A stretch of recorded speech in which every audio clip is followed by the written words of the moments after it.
Kent E. Nielsen here, and I'm delighted to have you with me. Christ came into the world to do the will of his Father, and he prepared a way for you to do likewise. Join me to put him first in your life, receive the fruits of godliness, and realize your divine mission to be like him. You were born and commanded to do greater works than he did. Now let's go to work. Today, I'm going to be opening my playbook with you.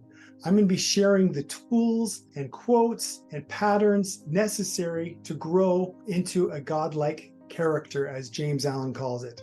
Let's go ahead and dive into my notebook now. Before I go into all the nuts and bolts of Wiseman coaching, I need to tell you my story. So initially, when I was 18 years old, I turned my life over to the Lord. I had a little inkling of a whispering of a still small voice that suggested to me that the Lord could make more of my life than I could. Actually, a prophet leader shared that quote with me. But when I heard that quote, that still small voice I referenced said to me, why don't you let the Lord turn your life over to the Lord and let him see what he can do with you? And my heart cried out in a Yoda-like voice, let him, I will. And I gave my life over to the Lord. Now, fast forward from age 18 to 26, I did a lot of great things, including in Outer Mongolia for a couple of years, going to college, and then got my associate's degree. And I had a nervous breakdown. I was engaged, had the nice car, had the fit body, thought I had it all, thought I was invincible, but the Lord had more in store for me than I knew. And my world was turned upside down. I faced my greatest fear, being diagnosed with mental illness. And for the next 23 years, to be more precise, I fluctuated and struggled with weight loss because I thought as a medicine, the side effect of medicine I was on, that caused me to sleep longer and it caused me to eat more than I should. And it was all the medicine's fault, so to speak. So I justified in my mind's eye that I needed to be on the medicine. And if I was on the medicine, I had to be heavy, and I couldn't have both. I tried getting off the medicine 2 or 3 times, and each time led to a relapse. And I lost the weight, but it led me to a relapse of another nervous breakdown. So I've been hospitalized 3 times, at least 3 times, under court order to get my act together and get back on the medicine. And I'm happy to report that I am breaking a limiting belief this year that has enabled me to trim down and be on that medicine. And it is this stimulus that started Wiseman Coaching. So around March of this year, 2023, I started a podcast. It was my 3rd or 4th attempt at doing a podcast on a regular basis. Russell Brunson challenges people to find your way of giving creatively and do it on a daily basis. And I'd done it 2 or 3 times over the past 3 years, and I just didn't finish it. I did it for the best I think I did was like 30 days, and I just ran out of steam, changed directions, whatever it was. But in March of this last year, I started a podcast called Jesus is the Mark, where I suggested that putting Jesus as the focal point of your life enables him to change every area of your life. And on May 13th, after doing that consistently for a month or 2, the idea was presented to me that if I wanted to change my physique, I could, because I was turning everything to the Lord and allowing him to change me, which reminds me of C.S. Lewis' quote, where he says that the Savior came into this man's house who had a cottage, and he stopped, fixed the cottage up, and the man's like, oh, this is cool. I'm getting a better cottage. But then he knocks out a wall here and a wall there to make a mansion out of the place. Well, I'd like to refer to that more as a temple, as our body is a temple. And when you turn your life over to the Lord, he enables you to change your physique and enhance your physique so that you can represent him more clearly by a temple that allows his light to shine. And where does the light shine? It shines through the eyes, and that is the window to the soul, some people say. And when your eye is single to the glory of God, he fills you with more and more light, and he allows you to be a light on the hill, the salt of the earth, so that others may know him by knowing you. So as I turned my life over to the Lord and had that idea presented to me on May 13th of this last year, since then I've trimmed down about 40 pounds.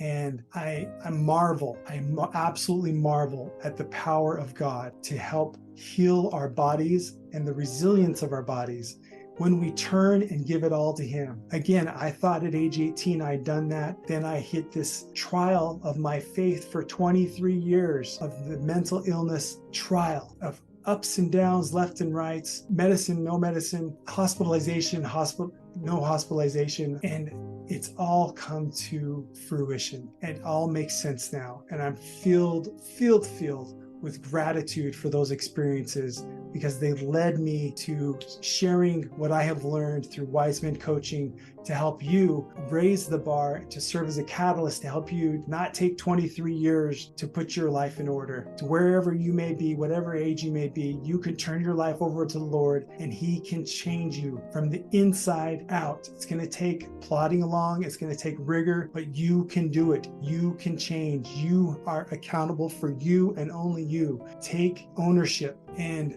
I promise you, you're going to have results that change. And so without further ado, here's more of the breakdown on Wise Men Coaching. First thing I'd like to draw to your attention is Aesop's Fable. I was listening to Dave Ramsey's book called Millionaire Baby Steps, something to that effect. And he tells a story of a billionaire who on an annual basis, or if not more often, reads Aesop's Fable of the hare and the tortoise, or the tortoise and the hare, to his employees, to his family, etc. And he really emphasizes the power of this parable. I'd like to dive into that. So there's a hare and a tortoise, and you know the story. The hare races ahead, he has more talent, more ability, more speed, races ahead, gets tired, takes a nap, and the tortoise, who plods along, wins the race because he consistently, day in and day out, did the work. And the process of growing into a godlike character is the day-to-day plod through with rigor and with consistency in developing godlike thoughts.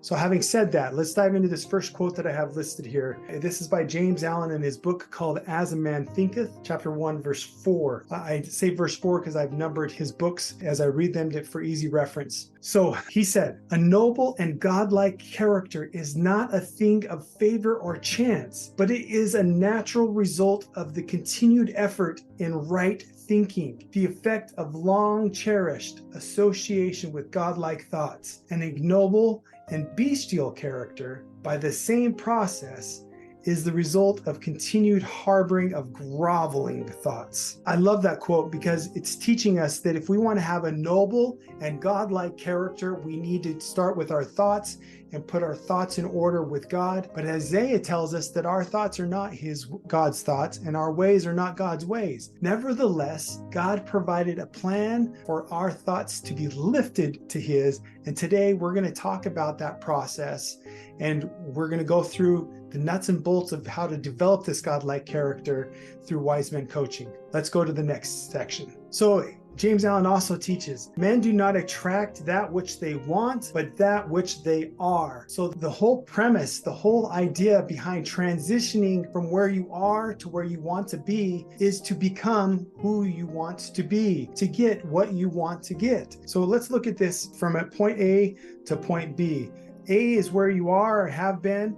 And this is, you have a body that's not reflecting the ideal that you want. And you want to get to the ideal physique. You want to get to a godlike character, as James Allen noted in a previous quote. But you could be stuck in your head with these great ideas, but there's little action. You may think, oh, my book, my podcast, my YouTube channel, my yada, yada, yada, yada. But if they're not creating and writing on a daily basis, if you're not plodding along daily with giving and sharing your talents, then you're holding yourself back. It's easy to talk about it, but to do it is also easy when you rely on God's power. So on that note, I got to put a plug in and debunk the idea of willpower. I've seen a lot of comments made saying something to the effect, just go to the gym, just start eating this way, just start doing this, just start doing that. And it's all has to do with the arm of the flesh, willpower. Willpower your way to change to your ideal physique. That is wonderful. It may work for some people, but at the end of the day, our human physique doesn't cut the cheese, doesn't get things done. It can't endure forever. It comes to an end. It will die and you will have it no more. But our inner man, our inner thoughts, our inner being of who we are inside lasts forever. You are an eternal being and you need to change from the inside out. It's not a matter of just willpowering things through to plod away with rigor. It is a matter of purifying your thoughts and turning your thoughts to God so that He can enhance them and give you His power to become more so He can give you all that He has. So we'll continue here. It's a lot of people, they may have the form of godliness, meaning they may have the fruits of success. They have the things, the houses, the cars, the friends, the fame, the power, all worldly power, things that are accumulated by the strength of the arm, by living correct principles to get the thing. They are essentially reflecting good. So you see the things that they have, and that's not to be confused with by their fruits ye shall know them. Fruits that we're talking about are fruits of the Spirit of God: peace, love, joy, enduring happiness, rejoicing and always rejoicing, being full of love, long suffering, etc. Whereas having a bunch of things may be cool and everything, but it's not going to do a whole hill of beans for you when it comes to your deathbed and you leave this world empty as you were born into this world naked. So those wonderful things are good and they can be a source of helping and serving other people. But if that's your sole purpose, then please don't carry on with this video. This is not for you. This video is for those who want to develop a godlike character, who wants to put the effort and work into changing who you are, to move from a bestial mentality of the pleasures of the flesh and getting the next thing, moving into a godlike character where they give their resources, they give freely, they're free with their substance to lift and inspire mankind by sharing their talents and exchanging their talents to lift their brothers and sisters so that we can all have harmony and peace and prosperity. So let's dive into this last point here. A lot of people in this state of being where they're at get stuck in the what's in it for me syndrome. What's in it for me? And that is very much a self mentality or an outer reflection, or I've put here a moon versus the sun. Let me dive into what those are. So James Allen, he teaches that the polar opposite of truth is self. I always thought the polar opposite of truth was error, but he suggests that it's self. In other words, you're being selfish. You're in this what is it for me mentality, rather than having an eye single to God or truth and living correct principles to develop and become like Him, to develop God-like character, as James Allen calls it. So Paul in the New Testament talks about 3 different degrees of glory: one of the stars, one of the moon, and one of the sun. And I want to talk about the two, the moon and the sun. Good and honorable men of the earth, they do good things. They have libraries with their names on them. They have mansions. They have factories and different modes of serving people by providing. I'm referencing Andrew Carnegie and other leaders in the past who make oil affordable, who make steel affordable, who make vehicles affordable, and they offer a great service to mankind. But at the end of the day, they have a library with their name on it, or a car with their name on it, or some other means with their name on it, which is a great thing. But we're not talking about being a good and honorable man of the earth. We're talking about raising things to the next level, to have a godlike character, one who gives and has an eye single to God to lift mankind. So that mentality of living correct principles to get the next thing is very much a good and honorable man of the thing. Again, I'm not talking to those people. I'm talking to people who deep down inside, they feel like, man, there's something more to life than getting the next thing. There's something more to life than eat, drink, and be merry. There's something more to life. There's a greater purpose, a greater intention for me in this school of life. to develop and grow as Christ taught, to become one with God. Those are the people I'm speaking to. And if that's you, please carry on with this important, not message, but my outline and my framework here of Wise Men Coaching, where I show you, I'm giving it all away here. So again, turning back to the moon versus the sun. So the moon, how does the moon get its shine and its luster for the earth so that we can see at night? It is a reflection of the sun. The sun is the source of light. It radiates light.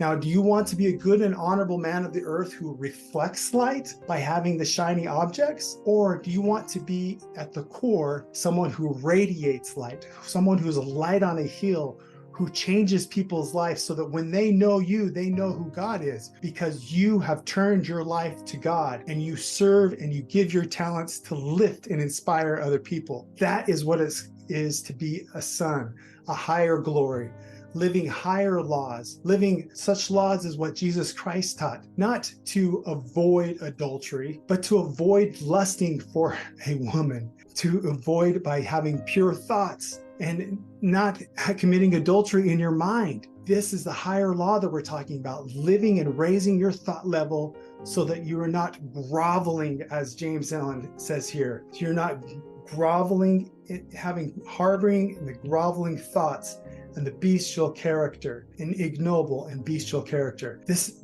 isn't for you and I. This is for those sons. And I say sons because I'm talking to entrepreneurial dads, those that want to change their lives, their families' lives, their communities' lives, and the world, to live in harmony with higher laws, so that you can not just reflect the sun like the moon, but you can be a source of the sun in giving love and light and beauty to the world. So essentially what we're talking about here is moving from this point A of this bestial character, sort of like where you're not your ideal body's not being reflected, etc. And we want to bridge this gap and move over here to this godlike character. And to do that, there are 4 steps or 4 questions that we're going to discuss. But before I dive into these 4 questions and this framework that's going to get you from point A to point B is through questions. And I love this little phrase here that I've put together.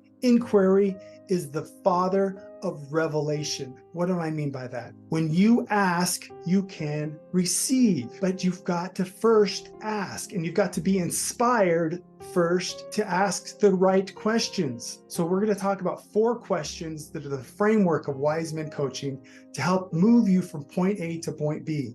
But before I can go into that, I must say, what is the shortest distance between point A and point B? It is mental exertion. And we're going to put it here as a line, a box between A and B. We're going to call that mental exertion, or in other words, a Christ consciousness, as some authors call it. And this is the fastest way to get from point A to point B, is to have this mental shift, mental paradigm shift, as Stephen Covey calls it, or as Viktor Frankl calls, there's a space between stimulus and response. And in that space is our mental exertion. And if our thoughts are groveling and bestial, then the mental exertion is low, slothful, lazy, etc. But if our thoughts are higher thoughts, more divine thoughts, pure thoughts, virtuous thoughts, then they are full of action, life, plotting, and rigor. And if that is the case, then you're going to have the fastest movement from point A to point B. The 4 questions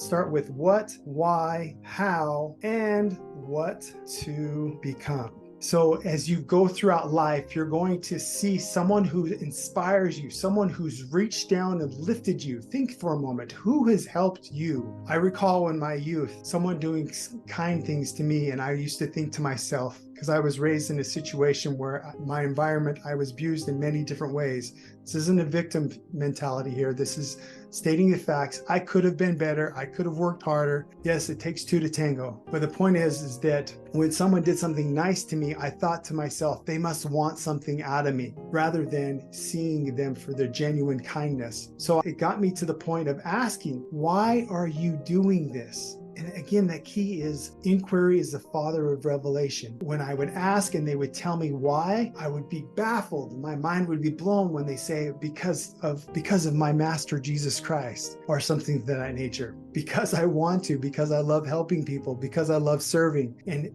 eventually, with the right questions, I got to asking the next question. So I asked, what did they do? I would observe that, and I inquired after that, why did you do that? And then they would not only tell me why, but the next question is, how did they do that? And then they tell me how. And because of this what, why, and how, I now know what I need to become, Because again, as James Allen teaches right here, men do not attract that which they want, but that which they are. In order to get to this point B section, you've got to become more than you are on your own. And I'm not talking about willpower again. I'm not talking about the strength of your arm. I'm talking about turning your life over to the Lord and allowing Him to lift you to higher ground, allowing Him to make more of your life than you can on your own. And when you do that, you exercise this mental exertion, and it catapults you to the next level. It catapults you to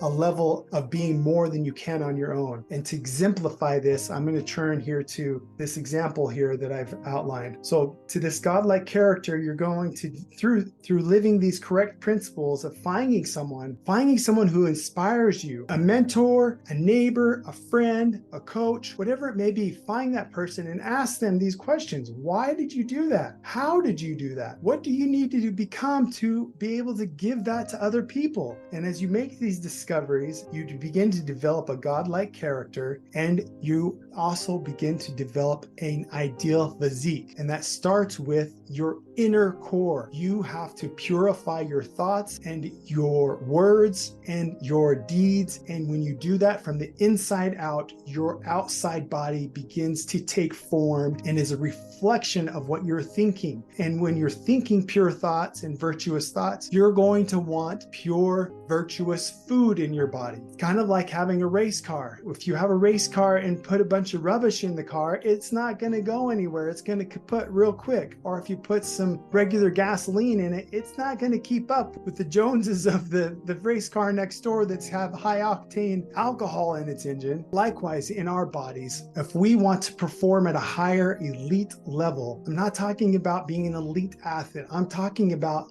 being one who radiates the sun, who radiates goodness. Then we need to watch our thoughts, our words, our deeds, what we allow into our body and what we allow out of our body. So as you're doing that, you're going to develop an ideal physique, and you begin doing the work, you begin creating, you begin plodding along, giving of your resources and time to other people so that they can be lifted to a new level. And the beautiful thing is when you give, you receive. Kind of like 1 John 4:19. God first loved us, then we loved Him. Or how is it phrased there? We love Him because He first loved us. And as we continue to give people, they exchange talents with us. When you give, you receive. It's one reason why it's noted in Scripture that often we are unprofitable servants, because the moment we give through obedience and living these higher laws, God pours more blessings upon us.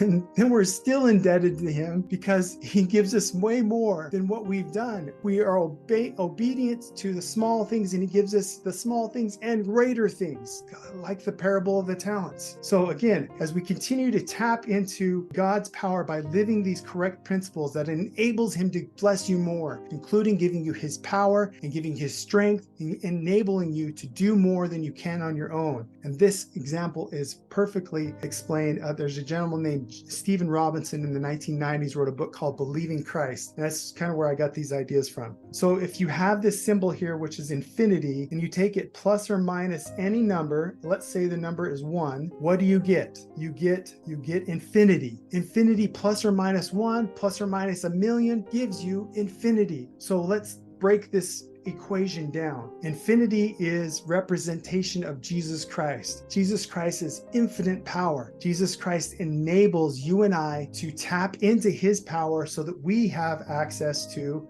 infinite power as well. But how do you do that? The answer is through a yoke. So I'll draw this yoke here, and it's rudimentary, but I think you get the idea. And in this book, he explains that when you take two oxen and one of them is trained and one of them is not trained, that the untrained oxen will pull equally and learn how to pull equally together because they're in a yoke. Whereas if you have two that are not trained properly, they're all over the place and won't pull. Or if you have two that are trained, one trained different than the other one, then they may not pull even. But if one is trained and the other is untrained, it will pull equally with the trained one.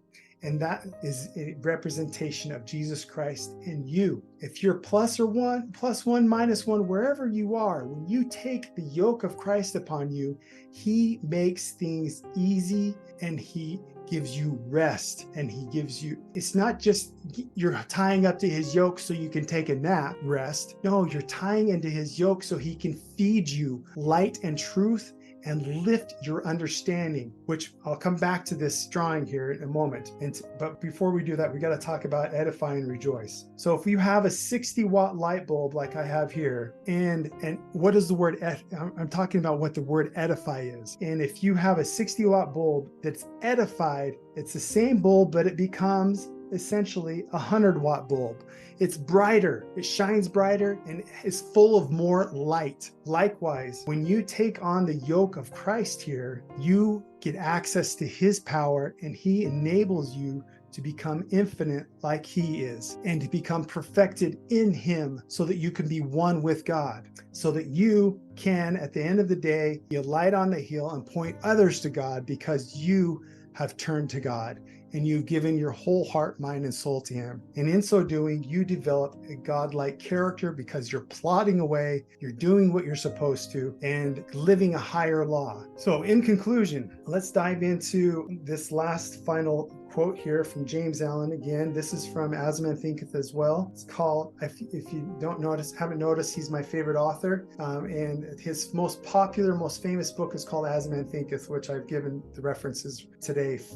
The quotes I've shared from him are from that book. And he said, by pursuing this process, such as a wise man coaching process, a man sooner or later discovers that he is the master gardener of his soul, the director of his life. Within himself, thought forces, mind elements operate in the shaping of his character, circumstances, and destiny. You are the master of your ship. Take accountability of your thoughts. Take accountability of your words. In James of the New Testament, he tells, he that offendeth not in word is a perfect man. Perfection is possible. I'm not talking about perfectionism. Get that out of here. I'm talking about being perfect in living what you know to be true, so that you can be given more and grow perfection upon perfection, and grow into a godly character, so that you can have an ideal physique. And in that ideal physique, you can run faster and run and not be weary, and walk and not faint, and have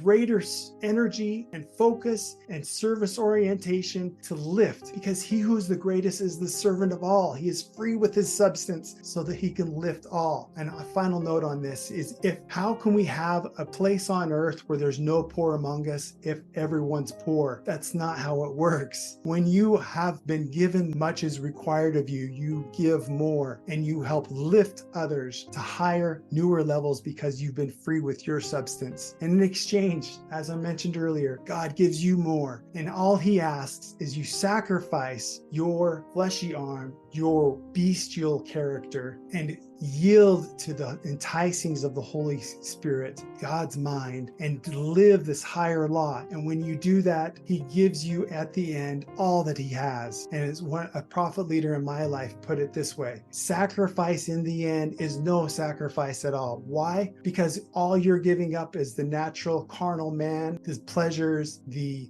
physical sensations, and magnifying those, versus allowing your spirit to control your body and to enable you to think higher thoughts, be higher, and be virtuous, so that you can help change the world. But it starts with you. You are the only one who can change you. And when you turn your life over to God, Jesus Christ, when you're humble and ask for his help, he will lift you. He will enable you through his grace to be perfected in him. So again, this this Wise Men coaching is for those who are seeking to develop a godlike character, those who are seeking to get their physique in order so that they can run and not be weary. And if you've struggled and if you've made poor choices in the past, that's okay. Move forward and embrace further light and truth so you'll be given more, given all that He has. But it starts with you. You are the only one who can change you. So having said all of that, I invite you to scroll down to the bottom here and